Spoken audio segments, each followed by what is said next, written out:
ดังเล่คือโตกังให้แถมยังเป็นคนผู้หายพ่อไม่อายเป็นสาวนาเฮียนจบป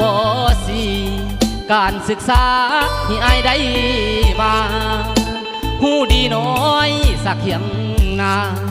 วาสนากำพาเหียงดิน